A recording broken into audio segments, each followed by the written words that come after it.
जय गुरु जी संगत जी। वीडियो को लाइक कीजिए, चैनल को सब्सक्राइब कीजिए और बेल आइकन को प्रेस कर दीजिए ताकि आपको लेटेस्ट वीडियो की जानकारी अच्छे से मिल सके। एक बार की बात है, डैड के पहचान के कोई अंकल थे, उनकी वाइफ को बच्चा नहीं हो रहा था। तो डैड मुझे बोलते हैं कि तू गुरुजी से बातें कर लेती है तो तू गुरुजी से इस बारे में बात कर। और संगत जी, उस समय गुरुजी से हमने आज्ञा ले ली थी, छुट्टी हो गई थी। तो मैंने कहा कि डैडी छुट्टी हो गई, अब मैं गुरुजी से कैसे बात करूं। तो मेरे डैड मुझसे कहते कि तू अपने फादर के लिए इतना नहीं करेगी। और संगत जी, मैं वो आंटी को लेकर अंदर गई और जैसे ही मैं अंदर गई तो गुरुजी मुझे देख करके कहते हैं, ले फिर अंदर आ गई तू, तेरी तो छुट्टी हो गई सी। तो मैंने गुरुजी के हाथ जोड़े और कहा कि गुरुजी प्लीज एनु आशीर्वाद दे दो ना। तो गुरुजी कहते हैं, ले मैं दे दीता। तो मैंने गुरुजी से कहा कि गुरुजी प्लीज कह दो ना उन्हें कि मैं तेनु ब्लेस कर देता। तो संगत जी, गुरुजी ने उन आंटी को कहा कि मैंने तेनु ब्लेसिंग्स दे दी, अब तू जा। और संगत जी, कुछ महीनों के बाद मेरे डैड ने जब फोन लगाया तो पता चला कि उन आंटी को 2 बच्चे हुए थे। संगत जी, गुरुजी ने डायरेक्टली तो कभी नहीं कहा कि मैं शिव हूँ, मैं महाशिव हूँ, लेकिन कितनी ही बार गुरुजी ने हमें दर्शन के रूप में बता दिया कि मैं कौन हूँ। कितनी बार गुरुजी दरबार में बैठे बैठे अपना स्वरूप बदल लिया करते थे। कितनी बार उन्होंने मुझे, जैसे कि मैंने आपको बताया कि 2 बार गुरुजी ने मुझे अपने अनंत दर्शन दिए। और शिव पुराण के लिए गुरुजी कहा करते थे कि इसमें मेरे बारे में लिखा हुआ है, ऐसा जरूर बोलते थे। जय गुरुजी संगत जी। गुरुजी का अनंतम अनंतम शुक्राना। गुरुजी के श्री चरणों में कोटि कोटि प्रणाम और गुरुजी की प्यारी प्यारी संगत को जय गुरुजी। संगत जी, आज का सत्संग बहुत प्यारा है, बहुत खास है। गुरुजी की प्यारी और पुरानी संगत का सत्संग है। और संगत जी, आप सत्संग में सुनेंगे कि संगत का एक एक शब्द बहुत बहुत ब्लेस्ड है। गुरुजी ने उनके पूरे परिवार को बहुत ब्लेसिंग्स दी है। गुरुजी ने उन्हें अपने अनंत स्वरूप के भी दर्शन करवाए हैं। और यही नहीं संगत जी, गुरुजी ने उनके पिताजी को, उनके फादर को भी अपने महाशिव रूप में, अपने शिव रूप के भी दर्शन करवाए हैं। आप सत्संग को अंत तक सुने, पूरा सुने, पूरे भक्ति भाव के साथ सुने। आपको सत्संग में बहुत आनंद आएगा और गुरुजी की बहुत ब्लेसिंग्स प्राप्त होंगी। संगत जी, अगर आप भी अपना सत्संग शेयर करना चाहते हैं तो सुंदर लिखावट में हिंदी में ईमेल आईडी और व्हाट्सएप पर शेयर कर सकते हैं। और अगर आप चाहें तो ईमेल आईडी और व्हाट्सएप पे टाइप भी कर सकते हैं। तो चलिए संगत जी, सत्संग शुरू करते हैं। संगत जी, आज हम जिनका सत्संग सुनने जा रहे हैं वो गुरुजी की प्यारी और पुरानी संगत बरखा आंटी का सत्संग है। जय गुरुजी, शुक्राना गुरुजी। सारी संगत को जय गुरुजी। गुरुजी महाराज को कोटि कोटि प्रणाम। और संगत जी, गुरुजी हमेशा कहा करते थे कि अपना सत्संग छोटा सुनाओ, शॉर्ट में सुनाओ। तो मैं कोशिश करूंगी कि अपना सत्संग आपको शॉर्ट में सुनाऊं। संगत जी, जब हम गुरुजी महाराज के दरबार में पहुंचे तब हम लोग बहुत परेशान थे। फाइनेंशियली हम बहुत परेशान थे। मेरे अंकल का कोई काम नहीं चलता था और हम गुरुजी महाराज के दरबार में 2000 में पहुंचे। संगत जी, इतनी मेहनत करने के बावजूद भी जब हमें कोई रिजल्ट नहीं मिलता था तो हम बहुत डिप्रेस हो जाते थे। लेकिन भगवान का शुक्राना है कि उन्होंने कभी भी हमें ऐसा मौका नहीं दिया कि हमें किसी से मदद लेने की जरूरत पड़े। मैं गुरुजी महाराज से पहले वैष्णो देवी को मानती थी और 94 तक मैं वैष्णो देवी जाती रही। संगत जी, गुरुजी की पुरानी संगत है सबरवाल अंकल, जो गुरुजी से 1999 में मिले थे। और मेरे हस्बैंड के जो चाचा जी है, जो यूएस रहते थे, वो जब इंडिया आए तो सबरवाल अंकल से मिले। और ये गेट टुगेदर उनका 1 जैन या 2 जैन को हुआ होगा। एक्चुअली संगत जी, चाचा जी का जो लड़का है वो डिप्रेशन में था। तो जब बातचीत करते करते गुरुजी का जिक्र हुआ और सबरवाल अंकल ने कहा कि हमारे गुरुजी हैं, आप उनके यहाँ चलो। अब संगत जी, चाचा जी भगवान में बिल्कुल विश्वास नहीं करते थे। तो उन्होंने कहा कि मैं तो नहीं जाऊंगा, लेकिन मेरी वाइफ यानी कि चाची जी जाती हो तो इनको ले जाओ। अब संगत जी, जब चाची जी भी तैयार हो गई तो चाची जी ने कहा मेरी मदर इन लॉ के लिए कि वो भी शिव के लिए बहुत परेशान रहती है, शिव मेरे हस्बैंड है तो उनको भी ले चलते हैं। तो मम्मी जी भी चले गए, चाची जी भी साथ में चले गए गुरुजी महाराज के दर्शन करने। और संगत जी, जब गुरुजी महाराज के दरबार में पहुंचे तो गुरुजी के साथ इंट्रोडक्शन हुआ, सबने अपने अपने बारे में बताया। मेरे father in law air marshal थे, मेरी मदर इन लॉ ने सारी चीजें बताई। तो गुरुजी मेरी मदर इन लॉ को कहते हैं, तुसी कित्थों आए हो? तो मेरी मदर इन लॉ ने कहा कि गुरुजी मैं जीके 1 में रहती हूँ। तो गुरुजी कहते जीके 1 में कहाँ पर? तो मदर इन लॉ ने कहा कि मैं एस ब्लॉक में रहती हूँ। तो गुरुजी ने मेरी मदर इन लॉ को कहा कि ले मैं उत्थे तो सीगा, तो कदी आई नहीं मैनू मिलन। तो गुरुजी कहते हैं कि देख ले, मैं तो तेरे बिल्कुल नेड़े रहंदा सीगा। और संगत जी, मेरी मदर इन लॉ बहुत सरप्राइज हुई कि गुरुजी को कैसे सब कुछ पता। फिर मेरी मदर इन लॉ ने मेरे हस्बैंड के बारे में बताया गुरुजी को। तो गुरुजी ने कहा कि अगली बारी मुंडे दी दी फोटो ले आना। फिर एकदम से गुरुजी ने कहा कि मुंडा किथे रहंदा है? तो मेरी मदर इन लॉ कहती है कि गुरुजी मेरे कॉल ही रहंदा है। तो गुरुजी ने कहा ठीक है, फिर ओनू लेके आ जाना। और संगत जी इस प्रकार से बातें हुई, गुरुजी से आशीर्वाद लिया और घर आ गए। और अगले दिन ही मेरी मदर इन लॉ मेरे हस्बैंड को लेकर गुरुजी महाराज के दरबार में गई। मेरे हस्बैंड कार ड्राइव कर रहे थे और साथ में चाची जी और मम्मी जी दोनों गए थे। और संगत जी जब मेरे हस्बैंड घर से निकले तो मैं उन्हें बार बार कह रही थी कि जन्म पत्रिका ले जाओ, वहाँ पे जरूरत पड़ेगी। तो मेरे हस्बैंड कहते कि नहीं, मम्मी कह रही थी वहाँ इनकी कोई जरूरत नहीं है। अब संगत जी गुरुजी ने पंजाबी में बहुत फास्ट, क्योंकि गुरुजी बहुत तेज बोला करते थे, तो उन्होंने बहुत फास्ट बोला कि तू 5 ग्राम का ओम बनवा सोने में। अब संगत जी ये वहीं बैठे बैठे सोचने लगे कि मैं कैसे मैनेज करूंगा। अब इनको 5 ग्राम की जगह 5 तोला समझ में आया और ये वही ब्लैंक हो गए। तभी गुरुजी ने कहा कि तुम नहीं बनवाओगे, तुम्हारी माँ बनवाएगी। तो इनके मन में विचार आने लगा कि लो 5 तोले का सोना और माँ 5 तोले के सोने में ओम बनवाएगी और माँ को बोला है करने के लिए, फिर तो ये तो काम हो गया। और संगत जी गुरुजी के दरबार से लेके घर तक मेरे हस्बैंड पूरी तरह ब्लैंक रहे। उन्हें पता ही नहीं चला कि उन्होंने चाची जी को कब ड्रॉप किया, मम्मी जी को कब ड्रॉप किया। घर पर आए और घर पर आकर के उन्होंने मुझे एक कैलेंडर दिखाया उसमें कि गुरुजी कैसे दिखते हैं, क्योंकि वहाँ से दरबार से कैलेंडर मिला हुआ था। और जैसे ही मैंने कैलेंडर में गुरुजी का स्वरूप देखा तो मैंने कहा ये तो महाप्रभु है। तो मेरे हस्बैंड कहने लगे कि महाप्रभु कौन है, तुम कैसे जानती हो? तो मैंने बताया कि मेरी जो दादी जी हैं वो अक्सर वृंदावन में 6-6 महीने रहा करती थी,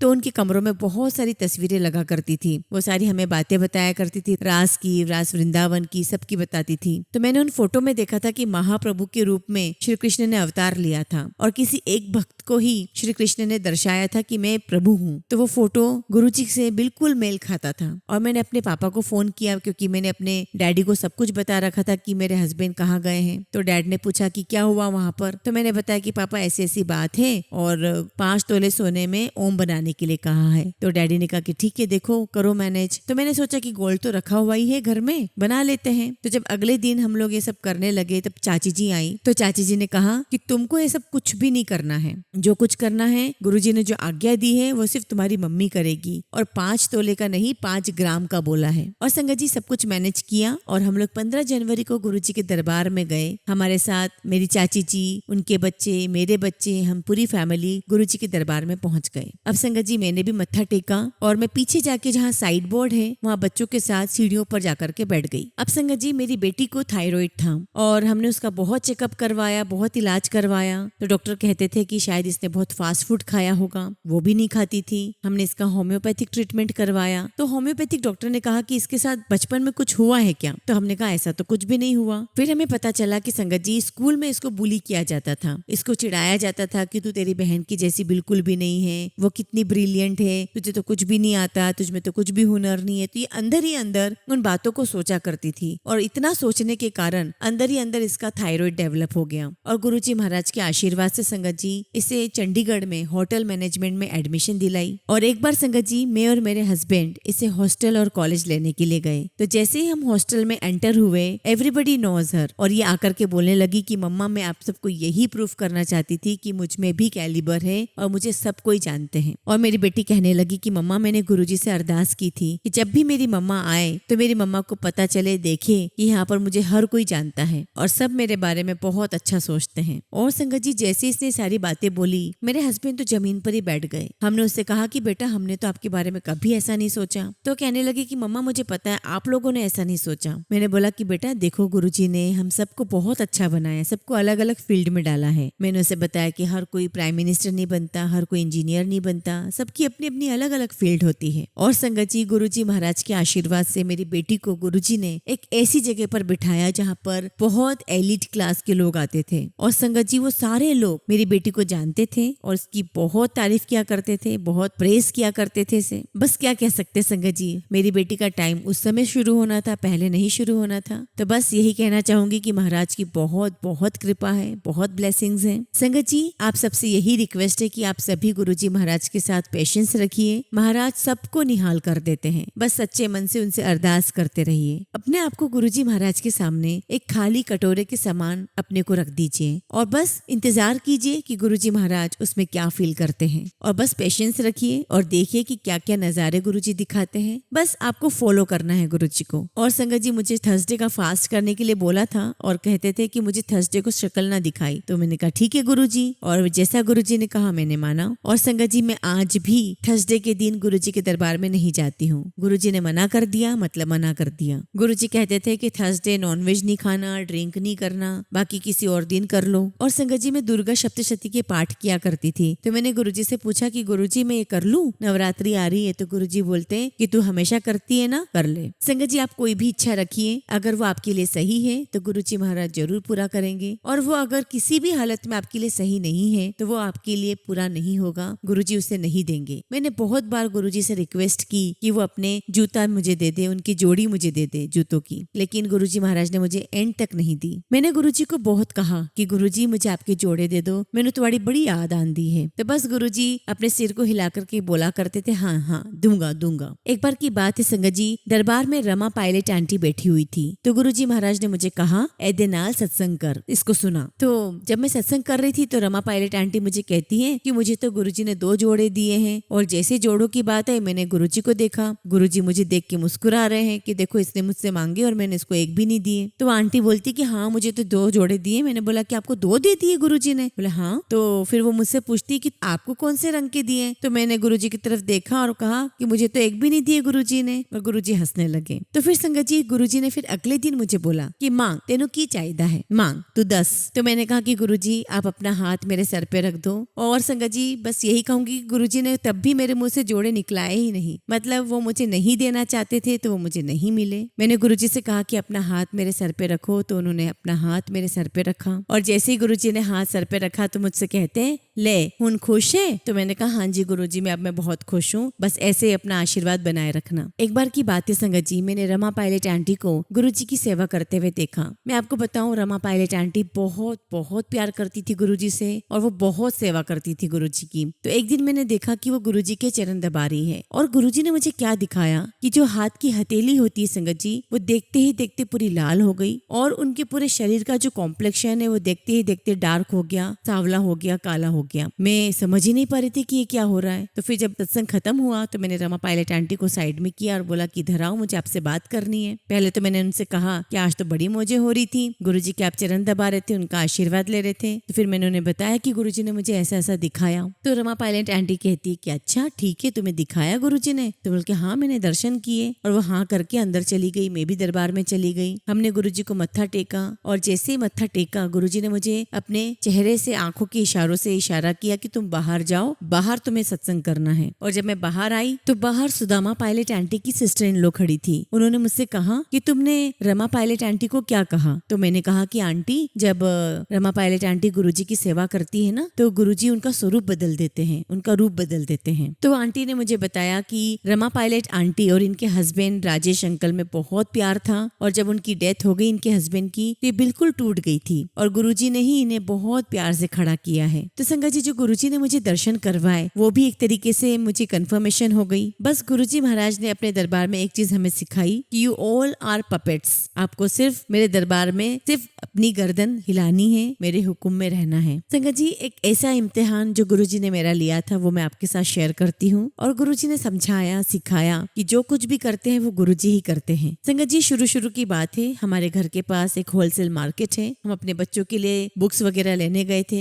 सेशन नया स्टार्ट हुआ था। तो हमें वहाँ एक फैमिली मिली और वो फैमिली हमें कहने लगी कि हमें खाना खिला दो, हमने कुछ दिनों से खाना नहीं खाया है। और वो फैमिली कहने लगी कि हमारे पैसे किसी ने लूट लिए। और संगत जी आप बिलीव नहीं करोगे, उसी वक्त मेरे हाथों से गुरुजी की महक आना शुरू हो गई। तो मैंने इनको सुंघाई हाथों की खुशबू। मैंने अपने हस्बैंड को कहा कि गुरुजी का हुक्म है। तो मेरे हस्बैंड ने कहा कि चलो कुछ खिला देते हैं। हमने वहीं से फल वगैरह लिए और वहीं पास में एक ढाबा था, मैं वहां गई और हमने कहा वहां जाकर के कि ये जो फैमिली है इनको जो कुछ भी खाना है, पीना है, दूध पीना है, नाश्ता करना है, खाना खाना है, पैक करके ले जाना, वो सब आप इनको करने देना, वो सब आप इनको देना। और मैंने अपना लैंडलाइन नंबर दिया और मैंने कहा कि अगर और भी पैसे की कमी पड़ जाए जाए तो आप मुझे फोन कर देना, मैं यहीं पास में चितरंजन पार्क में रहती हूँ। और संगत जी थोड़ा आगे जाकर के मैं थोड़े कार से उतरी और मुझे कुछ और शॉपिंग करनी थी, तो मैं बाहर निकली। और जैसे मैं बाहर निकली एक लड़का साइकिल पर आता है और मुझे कहता है, और क्या कर रही थी? बड़ा दानवान कर रही थी। और संगत जी वो गुरुजी ने ही मेरे मुंह से निकलाया कि ऊपर वाले ने करवाया है, मेरी क्या औकात है। बस इतना मैंने बोला और वो लड़का कहाँ चला गया मुझे पता ही नहीं चला। और संगत जी गुरुजी इस प्रकार से हम सबका टेस्ट लेते हैं, अपने बच्चों की परीक्षा लेते हैं और समझाते हैं कि तुम कुछ भी नहीं हो, जो कुछ भी करता हूँ वो मैं करता हूँ। और कभी ये नहीं सोचना कि मेरे पास कितना है क्या है, जो कुछ भी करवा रहा हूँ वो मैं करवा रहा हूँ। और संगत जी गुरुजी आपके काम में, आपके घर में इतनी बरकत डालते हैं। आप देखोगे कि कोई आपके घर पर आया है, कुछ बनाया है तो उसमें इतना बनता है, इतनी बरकत होती है कि सब लोग जी भर के खा के जाते हैं। संगत जी एक सत्संग में और करूंगी। गुरुजी महाराज ने अपना चोला छोड़ने के बाद मेरे घर पे सत्संग करवाया। तो एक आंटी मुझे अक्सर कहा करती थी कि आंटी आप इस समय करना, इस तारीख को सत्संग करवाना, उस तारीख को सत्संग करवाना। तो मैं उन आंटी को हाँ जी कहकर चुप हो जाती थी। और संगत जी मुझे गुरुजी महाराज ने अपनी गद्दी पर 27 दिखाया। तो मैंने बोला कि ठीक है गुरुजी, 27 की तारीख फिक्स हो गई। फिर मैंने गुरुजी से अरदास की कि गुरुजी अब ये भी बता दो कि कौन से महीने में करवाना है। अब संगत जी गुरुजी ने हमें एम्पायर स्टेट में निर्जला एकादशी के समय पर कच्ची लस्सी पिलवाई है। तो गुरुजी महाराज ने मुझे शो किया कि निर्जल एकादशी का महीना है, तो गुरुजी ने मुझे कहा कि मैं तेरे घर आके रुकूंगा। तो मेरे अंकल कहने लगे कि हमने एम्पायर स्टेट में देखा है कि गुरुजी के पास एक बैल होती थी और बैल दबाते तो सेवादार आ जाते थे। तो अपन एक काम करेंगे, जब सत्संग करेंगे तो अपन एक बेल भी रख लेंगे। तो गुरुजी मुझे कहते कि मैं थोड़ी देर से आ रहा हूँ, मैं छोटे मंदिर होकर आता हूँ। तो मैंने कहा ठीक है गुरुजी। तो फिर कहते गुरुजी कि उसके बाद मेरी फ्लाइट है, तो जो कक्कड़ है वो मुझे एयरपोर्ट छोड़ देगा, मुझे बेंगलोर जाना है। और संगत जी इस प्रकार गुरुजी ने मुझे इंडिकेशन दिया कि मेरी बेटी बेंगलोर जाएगी। और संगत जी 2009 या 10 की बात होगी और जून 27 को गुरुजी ने हमारे यहाँ पर सत्संग रखा। और संगत जी गुरुजी महाराज ने मुझे थॉट दिया कि लंगर तुझे ही बनाना है। तो संगत जी मैं चपातियाँ बहुत बुरी बनाती हूँ। तो मैंने कहा गुरुजी मैं कैसे बनाऊंगी, मेरी चपातियाँ तो बहुत खराब बनती है। तब गुरुजी ने मुझे कहा कि तू मेरे लिए लंगर बना देना और बाकी सेवा अपनी सहेलियों को दे देना। और संगत जी गुरुजी ने 100 लोगों का लंगर बनवाया और बहुत प्यार से बनवाया। मुझे उस समय सर्वाइकल हो रहा था। और संगत जी सत्संग से पहले गुरुजी महाराज ने ड्रीम दर्शन में मुझे कक्कड़ अंकल को दिखाया और वो मुझे कहने लगे कि Barkha aunty you made world's best matar paneer, डरना नहीं तू, बनाई। और संगत जी गुरुजी महाराज ने मुझसे मटर पनीर और आलू की सब्जी बनवाई थी। और संगत जी निर्जल एकादशी था तो हम लोगों ने कच्ची लस्सी का प्रसाद भी रख लिया था। और संगत जी सबसे बड़े आश्चर्य की बात तो ये थी कि गुरुजी ने इतना अच्छे से, इतना स्मूथली हमारा सत्संग करवा दिया। हमारा 2 बेडरूम का फ्लैट था और उसमें कैसे गुरुजी ने 100 संगत के लिए सत्संग करवा दिया। और संगत जी अक्सर इंसान सोचता है कि मेरा घर तो बहुत छोटा है, मैं कहाँ बिठाऊंगी, कहाँ बिठाऊं, कहाँ ना बिठाऊं, लेकिन ऐसा कुछ भी नहीं है। जहाँ गुरुजी होते हैं वहाँ कुछ भी छोटा या बड़ा कुछ भी नहीं होता। और संगत जी हमने बहुत प्यार से घर सजाया था, बहुत सिंपल सा घर था, बहुत ज्यादा साज सज्जा नहीं थी। बस हम चाहते थे कि गुरुजी महाराज प्यार से आए, गद्दी पे विराजमान हो और हम सबको आशीर्वाद दे। और संगत जी सच में ऐसा ही हुआ। गुरुजी प्यार से आए, सभी संगत को बहुत प्यार दिया, आशीर्वाद दिया और हमारा सत्संग बहुत बहुत अच्छा हुआ। तो कहने का मतलब है संगत जी कि बड़ा घर, छोटा घर, बहुत लेविश जो डेकोरेशंस होते हैं वो सब की कोई आवश्यकता नहीं है। सच्चे दिल से पूरे प्यार के साथ आप गुरुजी महाराज को वेलकम कीजिए, उन्हें याद कीजिए। और गुरुजी हमेशा अपनी संगत के पास आते ही आते हैं आशीर्वाद देने। संगत जी 2001 में जब गुरुजी की माता जी शांत हो गए तो गुरुजी महाराज उस समय पे सबको लंगर नहीं खिलाया करते थे, कुछ को ही लंगर देते थे, बाकी को बोल दिया करते थे कि आप घर जाओ, प्रसाद देकर के बोलते थे अब आप घर जाओ। और संगत जी मुझे अभी भी याद है चंडीगढ़ से एक आंटी आती थी जिनके घर पे सत्संग बहुत होते थे। तो गुरुजी के दरबार में जब वो आई तो गुरुजी ने उन्हें कहा कि तू मैनू निहाल कर दिता, बोल तेनू की चाहिदा। और संगत जी मैं वही पास में राइट हैंड साइड पे गुरुजी के बहुत पास बैठी हुई थी। तो आंटी कहती कि ठीक है गुरुजी आप पार्टी दो अगर आप इतने खुश हो तो गुरुजी कहते बोल फिर किथे चलना है। तो आंटी कहती कि नहीं कहीं नहीं चलना है गुरुजी, आप सारी संगत को आज लंगर करवाओ। और संगत जी उन आंटी से अरदास करवा के, निहाल करवा के पूरी संगत को लंगर करवाया। और संगत जी हम इतने खुश हो गए, इतने खुश हो गए कि आज इतने दिनों के बाद हम सबको लंगर प्रसाद मिलेगा। जैसे एक छोटे बच्चे को अपना मनपसंद खिलौना मिल जाता है तो कितनी खुशी होती, वैसी खुशी हमें हो रही थी। और मैं मन से बोल रही थी कि गुरुजी आंटी को आप बहुत आशीर्वाद दो, बहुत कृपा दो। और संगत जी जब हम पहली बार गुरुजी महाराज के दरबार में गए थे तो हमें तभी गुरुजी महाराज ने दर्शा दिया था कि गुरुजी कौन है। ब्रह्मा विष्णु महेश सब गुरुजी ही हैं। परम शिव, साक्षात शिव, महाशिव, सदा शिव हैं गुरुजी। संगत जी हम जलंधर मंदिर जाया करते थे गुरुजी महाराज से मिलने के लिए, उनके दर्शन करने के लिए, तो वहाँ एक सोफा हुआ करता था। तो जैसे विष्णु भगवान क्षीर सागर पर लेटते थे, उस मुद्रा में गुरुजी महाराज पहले आते थे, अपनी गद्दी पे विराजमान होते थे, उस सोफे पे बैठते थे और अपने कपड़ों को ठीक करते और लेट जाते थे, ठीक उसी मुद्रा में जैसे विष्णु भगवान लेटते थे। और सारी संगत को मुस्कुरा के देखा करते थे और सारी संगत उनके सामने लंगर किया करती थी। और संगत जी ऐसा लगता था कि जैसे साक्षात विष्णु भगवान हमें देख रहे हो। और संगत जी मैं बताना भूल गई, जब गुरुजी महाराज ने हमें 5 ग्राम सोने का ओम ब्लेस किया, और संगत जी उस समय गुरुजी ने हमें हल्दी की गांठ अपने घर के मंदिर में रखने के लिए कहा था और कहा था कि कुछ दिनों के बाद उसे मेरे पास लेकर आना। एक बार की बात है संगत जी, हम लोग एम्पायर स्टेट गए हुए थे, तो हमें पता चला कि गुरुजी किसी शादी में जा रहे हैं और मेरे साथ मेरी मदर इन लॉ थी। तो मेरी मदर इन लॉ ने कहा कि गुरुजी शादी पर जा रहे हैं, जा तू बात कर ले गुरुजी से कि हम हल्दी की गांठ लेकर आए हैं। और संगत जी मैं गुरुजी महाराज के पास गई, एम्पायर स्टेट में जहाँ कूलर रखा हुआ था वहाँ गुरुजी थे, वहां पर मैंने उनको दंडवत प्रणाम किया, क्योंकि संगत जी सभी लोग गुरुजी को उस समय दंडवत प्रणाम ही किया करते थे। और गुरुजी ने मुझे वहां पर सुधा आहूजा आंटी से इंट्रोड्यूस करवाया और कहा कि ये एयर मार्शल दी नूह है। तो मैंने गुरुजी को कहा कि गुरुजी हम वो लेकर आए हैं। तो गुरुजी कहते कि मैंने पता है, मैं आ रहा हूँ। और संगत जी जैसे ही मैंने गुरुजी को ऊपर देखा, इतने बड़े हो गए गुरुजी, इतने ह्यूज हो गए, मेरा तो बस मुंह खुला की खुला रह गया। उन्होंने उस समय पीला चोला पहना हुआ था और गुरुजी ने स्पोर्ट शूज पहने हुए थे जिसके ऊपर शायद टाइगर या लेपर्ड की प्रिंट थी। वो सब कुछ इतना अजीब, इतना अद्भुत लग रहा था, ऐसा लग रहा था जैसे इससे पहले कभी देखा ही नहीं था कुछ। और संगत जी उस समय मैं 3 या 4 बार ही एम्पायर स्टेट गई थी, तो मैं सोची जा रही थी कि इतने बड़े तो गुरुजी नहीं थे, गुरुजी इतने बड़े कैसे हो गए। और संगत जी उस समय गुरुवार का दिन था और मेरा फास्ट था, तो काफी संगत ने मुझे कहा कि आप क्यों आए, आज तो गुरुवार का दिन है, आपको नमक नहीं खाना है। अब संगत जी गुरुजी शादी अटेंड करके 11:15 पर आए, अपने रूम में गए और जब वो अपने रूम से चलकर आए तो मैं देखूं कि गुरुजी की तो नॉर्मल हाइट है और गुरुजी ने हमें कड़ा प्रसाद दिया और वो हम व्रत में खा सकते हैं। तो मैंने वो प्रसाद ग्रहण किया और संगत जी हम दरबार में आगे आगे ही बैठे हुए थे और गुरुजी ने 12:10 पर लंगर शुरू करवाया और एक तरीके से संगत जी 12:10 पे अगला दिन शुरू हो गया था। तो मुझे इस प्रकार से गुरुजी महाराज ने लंगर का भी आशीर्वाद दिया, लंगर भी मैंने चखा। और एक बार की बात है संगत जी, गुरुजी ने हमें शादी का कार्ड दिया था नोएडा में जो गोल्फ क्लब है वहाँ के लिए। और संगत जी हमें तब नहीं पता था कि ऐसे फंक्शंस पर भी गुरुजी अपनी प्रेजेंस देते हैं, वहाँ पहुँचते हैं। संगत जी हम लोग वहाँ पहुंचे, मेरे अंकल ने नॉनवेज खाया, ड्रिंक ली और थोड़ी देर में हम देखते हैं कि गुरुजी महाराज वहाँ आ गए और सारी संगत उनके आसपास खड़ी हो गई, वहाँ पहुंच गई। हम शॉक्ड कि अंकल ने नॉनवेज भी खाया है, ड्रिंक भी ली है। और संगत जी उस समय गुरुजी को डॉक्टर करण सिंह जी ने, जो जम्मू कश्मीर के प्रिंस थे, उन्होंने उनका वेलकम किया था। उन्होंने गुरुजी को गुलाबों की माला पहनाई और गुरुजी के लिए एक छोटा सा स्थान बनाया था। और संगत जी हमने कुल्ला उल्ला किया, हाथ वाथ धोए, हम वहाँ पहुंचे। सिंगला अंकल सिंगला आंटी भी आए थे, हमने उनकी गद्दी को प्रणाम किया और गुरुजी को जैसे ही प्रणाम किया तो गुरुजी हमको हाथ जोड़ करके बोलते हैं नमस्ते।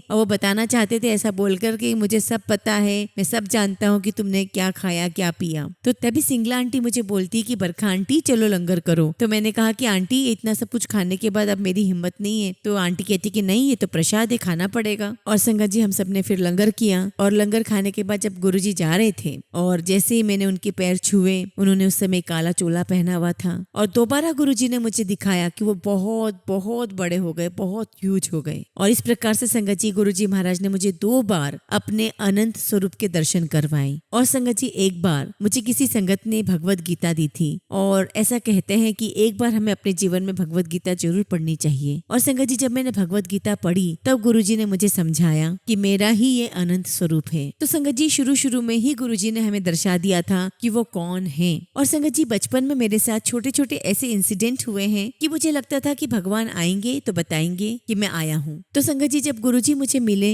और उन्होंने मुझे अपने अनंत दर्शन दिए तब मुझे एहसास हुआ कि गुरुजी ही भगवान है, महाशिव है, सदाशिव है। और गुरुजी ने मेरे अंदर एक भरोसा दिया, एक विश्वास डाला। एक बार की बात है संगत जी, मेरे डैड और मेरे फादर इन लॉ मिलकर के मेरे हस्बैंड को बिजनेस डलवा रहे थे। और संगत जी मेरे डैड, मेरे फादर इन लॉ, मेरे हस्बैंड गुरुजी महाराज के पास गए और मेरे फादर इन लॉ ने कहा गुरुजी से कि गुरुजी हम शिव को ये बिजनेस डलवा रहे हैं, क्या हम शिव को ये बिजनेस करवा दें? तो गुरुजी ने कहा हाँ करा दो। और संगत जी उसके कुछ महीनों के बाद जब मैं गुरुजी महाराज के पास पहुंची तो गुरुजी मुझे कहते और ऑर्डर आ रहे ने। अब मेरे मन में आया कि गुरुजी वो बिजनेस तो हुआ ही नहीं, वो डील हुई नहीं। तो फिर भी मैंने कह दिया हाँ जी गुरुजी। और संगत जी वहाँ पर वीपी अंकल की मदर गुरुजी के चरणों में बैठी हुई थी। तो गुरुजी ने उनकी तरफ देख करके कहा ले देख ले ऑर्डर आ रहे ने। और संगत जी मैंने अपने पापा को फोन किया और मैं बहुत हंसी भी कि देखो पापा मैंने गुरुजी को ऐसे बोल दिया। तो गुरुजी ने बोला कि अच्छा ऑर्डर आ रहे ने। तो पापा ने बोला कि तू गुरुजी को अभी के अभी फोन कर और उनको बता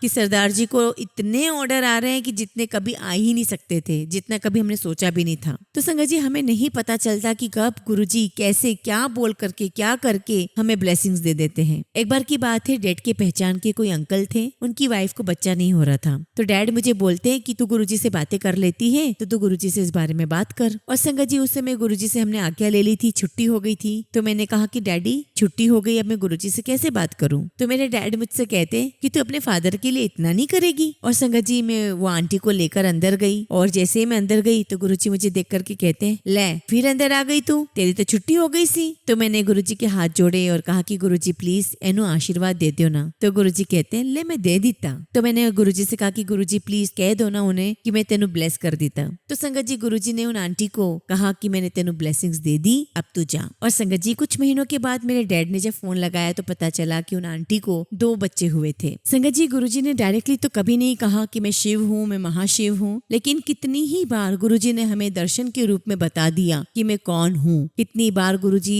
दरबार में बैठे बैठे अपना स्वरूप बदल लिया करते थे। कितनी बार उन्होंने मुझे, जैसे कि मैंने आपको बताया कि 2 बार गुरुजी ने मुझे अपने अनंत दर्शन दिए। और शिव पुराण के लिए गुरुजी कहा करते थे कि इसमें मेरे बारे में लिखा हुआ है, ऐसा जरूर बोलते थे। एक बार संगत जी मेरे फादर ने गुरुजी से पूछा कि कोई कहता है कि गुरुजी आप साईं बाबा हो, आप भोलेनाथ हो, आप ये हो वो हो, गुरुजी आप हो कौन। और गुरुजी ने फिर मेरे डैड को अपना शिव स्वरूप दिखाया। और इवन संगत जी गुरुजी महाराज ने मुझे ये भी इंडिकेशन दिया कि जब मैं साईं बाबा के अवतार में था तब भी तू मेरी भक्त थी। तो बस ऐसा मुझे गुरुजी महाराज ने इंडिकेशन दिया, जब गुरुजी साईं बाबा के रूप में थे तो मैं उनकी भक्त के रूप में तब भी उनके श्री चरणों में मौजूद थी। संगत जी हम घर से सोचकर जाया करते थे कि हम गुरुजी को आज ये बोलेंगे, हम गुरुजी को वो बोलेंगे, लेकिन आप बिलीव कीजिए संगत जी दरबार में कदम रखने के बाद गुरुजी वही बुलवाते थे जो उन्हें बुलवाना होता था। हम सब कुछ भूल जाते थे कि हमें क्या बोलना है। और संगत जी ये सिर्फ मेरे साथ नहीं, ये सारी संगत के साथ होता था। एक बार की बात है संगत जी गुरुजी महाराज ने मुझे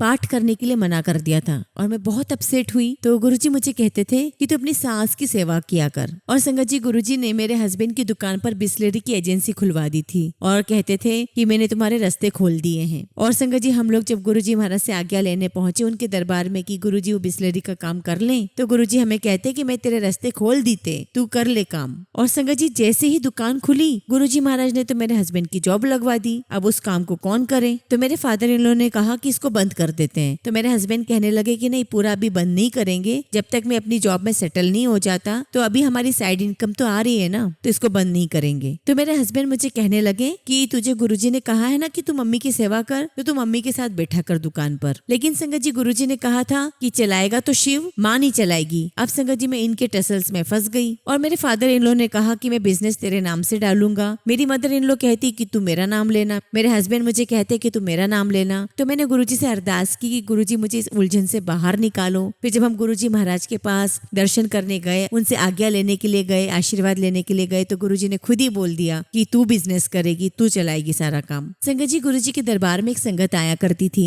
तो गुरुजी ने मुझे कहा कि तू इसको अपना सत्संग सुना। और संगत जी मैं दरबार में खड़े होकर के सत्संग किया करती थी। तो उन संगत के साथ मेरा बड़ा अफेक्शन हो गया था। और संगत जी उन संगत को कैंसर था और उनकी 2 डॉटर थी। और वो संगत मुझे कहती थी कि तू मेरी बड़ी बेटी है। वो मुझे बिट्टू कहकर बुलाती थी और कहती थी कि तू मेरी बिट्टू है। तो संगत जी मैं क्या करती थी कि जो दरबार में हम एम्पायर स्टेट में जो सत्संग सुनते थे, शेयर करते थे, वो सारे सत्संग मैं उन्हें फोन पर सुनाया करती थी। और संगत जी मैं जब ये सारे सत्संग लैंडलाइन फोन पर सुनाया करती थी आंटी को, तो आप बिलीव नहीं करोगे, जिस हाथ से मैं फोन पकड़ती थी संगत जी वो हाथ मेरा बुरी तरीके से शेक होता था, हिलता था बहुत तेजी से। ऐसा लगता था जैसे गुरुजी ने अपनी कुछ एनर्जीज मुझ पर भेजी है और मुझे वो एनर्जी रिसीव होती थी। ऐसा लगता था जैसे मेरे हाथ में किसी ने करंट पास कर दिया हो। और एक बार की बात है, हम लोगों ने घर पे लंगर बनाया और लंगर लेकर हम लोग सब आंटी के घर पर गए सत्संग करने। और उस टाइम आंटी की सर्जरी हुई थी, तो हमने सोचा कि सत्संग वहीं करेंगे। और संगत जी वहाँ सत्संग में एक अंकल आंटी और आए थे, तो उनकी बेटी मुझे खींचकर अपने घर ले गई। तो मेरे साथ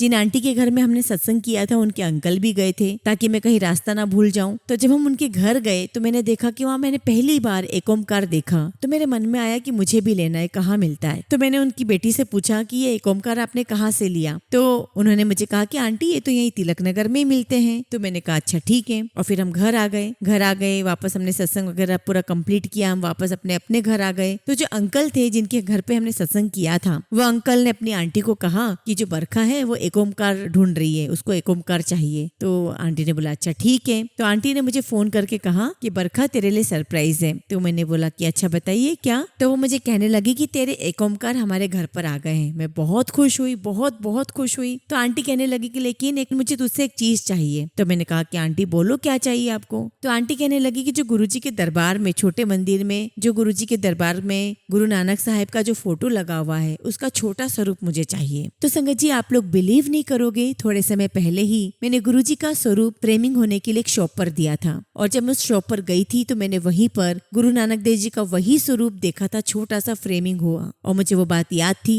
तो मैंने फटाफट ऑटो किया, मैं शॉप पर गई, मैंने देखा कि गुरु नानक देव जी का स्वरूप वहां पर अभी भी है। मैंने वो स्वरूप खरीदा और मैं घर आ गई और मैंने आंटी को फोन किया और मैंने कहा कि आंटी आपकी ब्लेसिंग्स भी मेरे पास में है जैसे मेरी ब्लेसिंग्स आपके पास में है। तो देखिए संगत जी गुरुजी कैसी छोटी छोटी इच्छा पूरी करते हैं और ऐसा प्यार दिला देते हैं एक दूसरे से कि हम वो प्यार कहीं और खोज ही नहीं सकते हैं। वो प्यार हमें अपनों के बीच में भी नहीं मिलता। आप थोड़ा सा सोचते हो गुरुजी इतना सारा दे देते हैं। और इसलिए गुरुजी कहा करते थे कि मैं तुम्हारे लिए ये संगत परिवार बनाकर जा रहा हूँ। ये परिवार तुम्हें बहुत प्यार देगा, बहुत सपोर्ट देगा, बहुत प्रोटेक्शन देगा। और संगत जी ये सब कुछ कराने वाले सिर्फ और सिर्फ गुरुजी महाराज है। तो बस अंत में मैं इतना ही कहूंगी कि गुरुजी महाराज से बहुत प्यार कीजिए, पूरी श्रद्धा भक्ति रखिए, पूरा विश्वास रखिए और गुरुजी महाराज के सामने पूरे नीवे होके रहिए, उनके सामने पूरे खाली होकर रहिए। उन्हें क्या भरना है आपकी लाइफ में वो सिर्फ गुरुजी पर छोड़ दीजिए। जय गुरुजी, शुक्राना गुरुजी।